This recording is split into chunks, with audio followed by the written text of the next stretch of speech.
Biografía del padre José María Vilaseca, fundador de la familia Josefina. Capítulo 2. El padre Vilaseca en Barcelona, su juventud e ingreso al seminario. Barcelona, puerto el más primoroso de la península ibérica, ciudad encantadora por las dilatadas playas del mar que bañada a sus pies.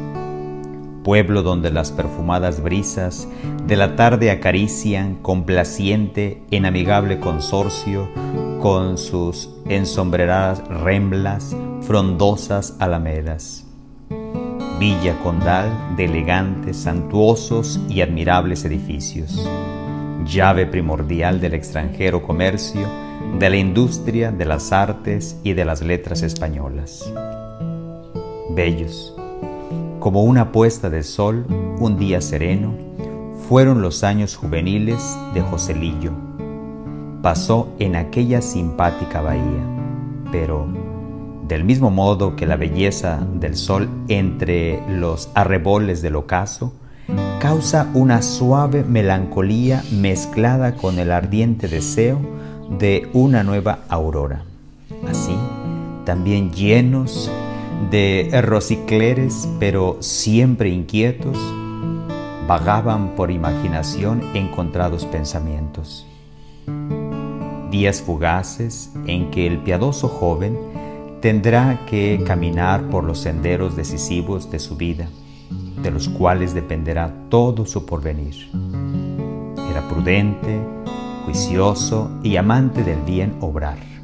Por eso, así como el joven Tobías, buscaba algún guía, algún lazarillo que dirigiera su camino con acierto singular. Y no fue a buscar a su arcángel Rafael, sino a la sombra del santuario, entre aquellos hombres prudentes que han recibido de Dios el oficio de guiar a los desorientados viandantes por los tortuosos e intrincados senderos de la vida. Por eso, después de mucho pisar, tanteando el terreno, parecióle que el padre Doctor Cruz, virtuoso sacerdote, rector de la iglesia de Santa Cruz y beneficiado de las Puellas, tenido en gran estima de cuantos lo trataban, era para él la estrella matutina que brillaba bienhechora en el norte de su existencia. Y claramente se vio que el cielo amoroso se presentaba a dirigir a nuestro querido joven. Encaminado por el doctor Cruz, comenzó a cruzar por aquellos linderos que poco a poco lo deberían conducir al estado a que el mismo Dios, de manera todavía velada, sí, pero inequívoca, constantemente le llamaba. En la iglesia de la Santa Cruz, bajo la dirección de aquel celoso prebendado, se habían reunido varios jóvenes con alguna inclinación al estado eclesiástico. Practicaban en común actos piadosos. Usaban el vestido talar, vistiendo la sotana y roquete. Los fieles, mirándolos tan piadosos, se edificaban sobremanera. Pero más que todos, Joselín, en cuyo corazón ya ardía un fuego muy encendido por todo lo que significara, siquiera fuera una sombra, el sublime estado sacerdotal para el cual, aún sin conocerlo todavía, él ya se preparaba. El buen ejemplo de aquellos estudiantes ya había profundizado bastante sus raíces, y este fue el que le movió definitivamente a solicitar del padre Cruz ser admitido entre ellos. Este digno sacerdote, que ya conocía lo suficiente la pureza y el gran fervor de José, no le puso grandes dificultades para conseguirlo. Al día siguiente de su admisión, los fieles que asistían al templo pudieron notar que aquel numeroso grupo, a un joven más que se distinguía por su compostura en todos los actos de piedad. Esto, unido a la frecuencia de sacramentos que recibía con fervorosa preparación, iba difundiendo en su alma nuevas luces y en su corazón afectos más ardientes para Dios, de la manera más cabal y más cumplida. El Señor le solicitaba con sus voces interiores y él, lleno de buena voluntad, respondía como el otro joven: «Habla, Señor, tu siervo oye». En aquella iglesia servía de sacristán, de prefecto, de lector, conforme le iba tocando cada semana, cumpliendo todos sus oficios con la mayor exactitud posible. Pero el oficio en que gozaba admirablemente era cuando tenía que preparar el cáliz y las hostias para la consagración. Con qué cuidado disponía todo. Lo mismo hacía cuando tenía que arreglar los altares para las funciones solemnes en las principales festividades. Mientras los días corrían plácidos y serenos para José, ya adolescente, una nube gris iba cubriendo de luto su hogar. La terrible parca fue a hincar sus hambrientas garras en su casa paterna. Las dos jóvenes doncellas que apenas comenzaban a gozar de los encantos de la vida, sus dos pequeñas hermanas, Ángela y Josefina, rindiendo su tributo a la existencia, una después de otra, en un lapso no muy largo de tiempo, olvidadas las lágrimas de este destierro, se trasladaron a las mansiones celestiales a recibir el premio debido a sus virtudes. Los amorosos padres, Jaime y Francisca, lo mismo que José, sintieron en el alma esta sensible desaparición, quedando cruelmente herido en su corazón. Pero, con fortaleza verdaderamente cristiana, pronto se resignaron a la voluntad divina. Y en tanto amargo trance, José le sirvió de mucho consuelo, porque no solo con sus oraciones, sino también con sus filiales palabras amorosas y llenas de fe cristiana, derramó un suave bálsamo sobre la terrible herida causada en el corazón paternal. Con lo cual, el corazón de nuestro joven cada vez se iba sintiendo más desprendido de los halagos que sujetan a las cosas de la tierra y más dominado de la idea de consagrarse a Dios en la vida religiosa.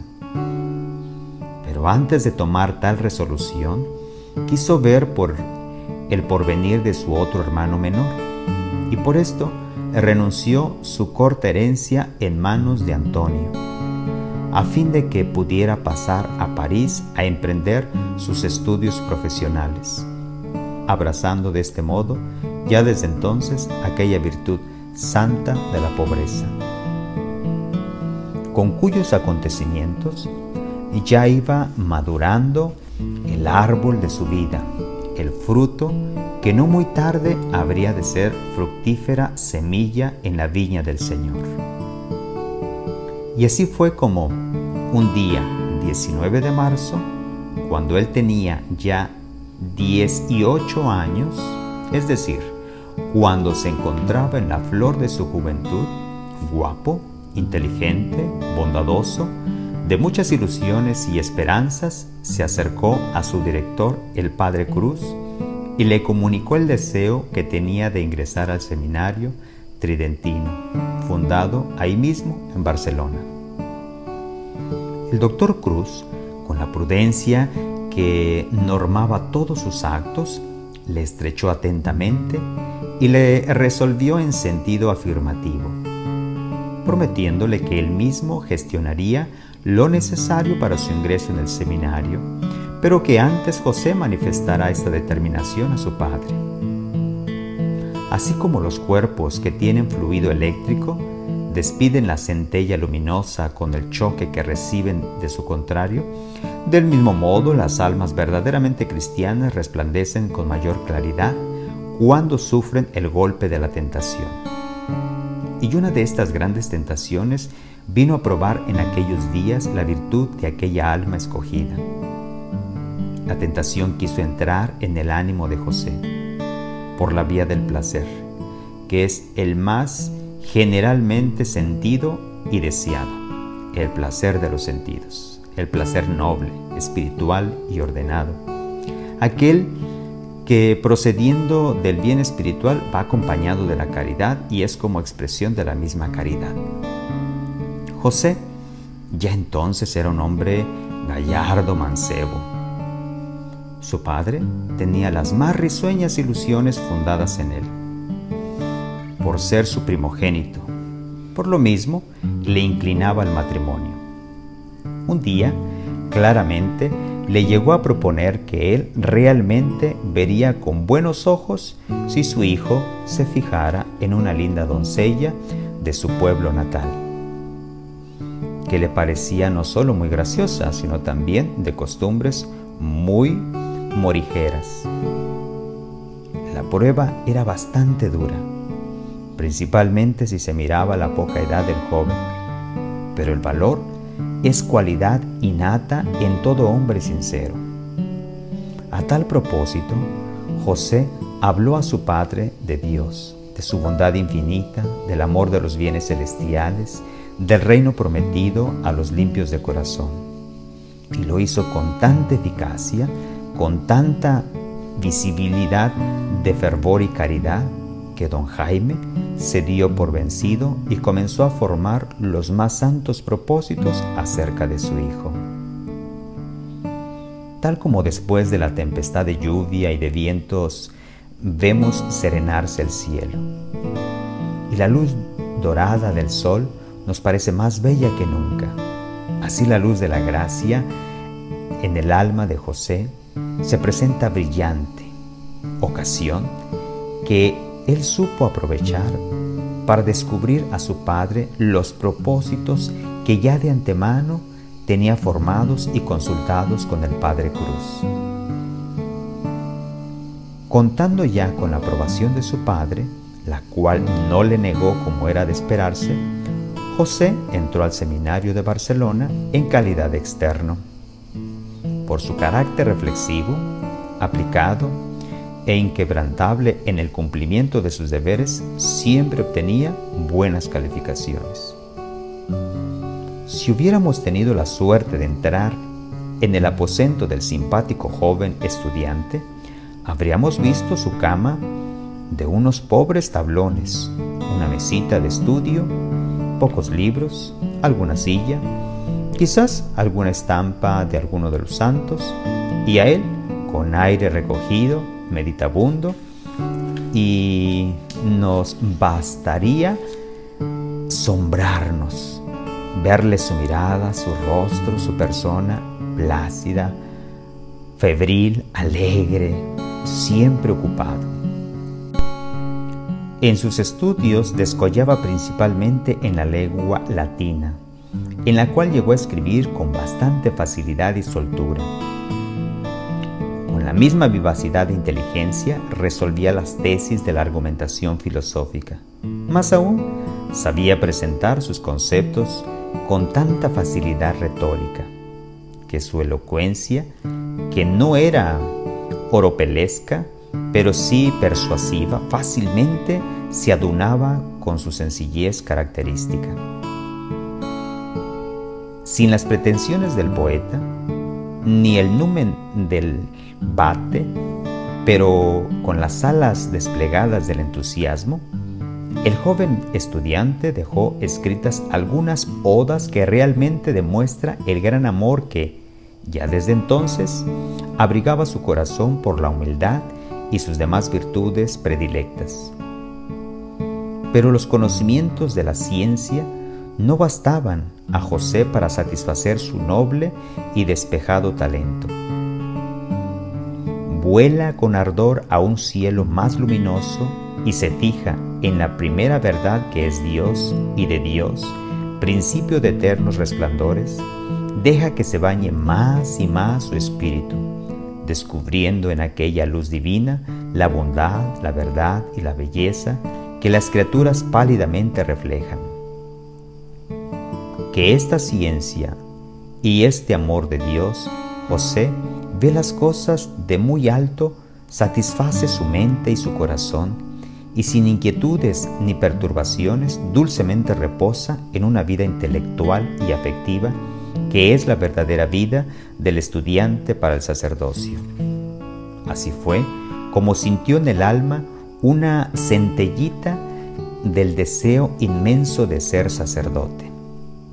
Así fue como José, al llegar a los 21 años, abandonado los bienes, honores, placeres que podía brindarle el mundo, emprendió con entusiasmo juvenil el camino del Calvario, que no es otro que la vida sacerdotal. Así fue como, por último, brotó como un torrente impetuoso el empeño de hacerse misionero.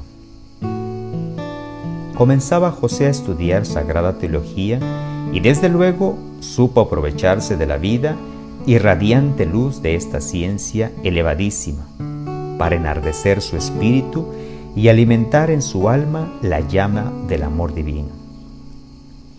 De su estudio sacaba aquella elocuencia franca, sencilla, eficaz, sin pompas, sin vanos atavíos de humana sabiduría, pero resplandeciente de luz celestial. Y cuando más ensimismado estaba en este sagrado estudio, he aquí que en el seminario, cuyo acertado régimen dirigía el ilustrísimo señor Costa y Borrás, dignísimo obispo de Barcelona, se presenta un sacerdote, el reverendo Padre Armengol, de la Congregación de la Misión, quien había ido allá en busca de vocaciones religiosas. Era el momento providencial en que le fuera dado ingresar en aquel instituto religioso dedicado a las misiones en lejanas tierras. Y con la visita del Padre Armengol se sintió vivamente impelido a poner en ejecución sus constantes anhelos y sus inspiradas ilusiones de los cortos años de su dorada juventud. Resolvió, pues, luego de haber comunicado a su virtuoso padre la última resolución: acompañar al reverendo Padre Armengol en sus viajes apostólicas por las incultas selvas y vírgenes regiones de América Latina. Pero antes de acompañarlo a tan lejanas tierras, quisiéramos despedirnos de su graciosa villita natal, dirigiendo una mirada risueña hacia aquella humilde casita, cuna de su dichosa infancia. No tenemos memoria escrita que nos indiquen cuál fue esta dichosa morada, porque la inclemencia de los tiempos y la voluntad siempre variable de los hombres hubo de dedicarla a servicios municipales, y aún parece haber sido convertida en prisión civil. Con todo, reconstruyendo el lugar querido en nuestra imaginación, lo vemos lleno de encantos y alegrías, como cuando Jocelyn lo alegraba con su inocencia. Así fue como lo vería el padre Vilaseca, cuando en uno de sus últimos viajes, acompañado de algunos de sus hermanos de la congregación, indicándoles aquellos lugares queridos de su infancia, les decía: «Ved ahí, hijitos míos, así pasan las cosas de este mundo».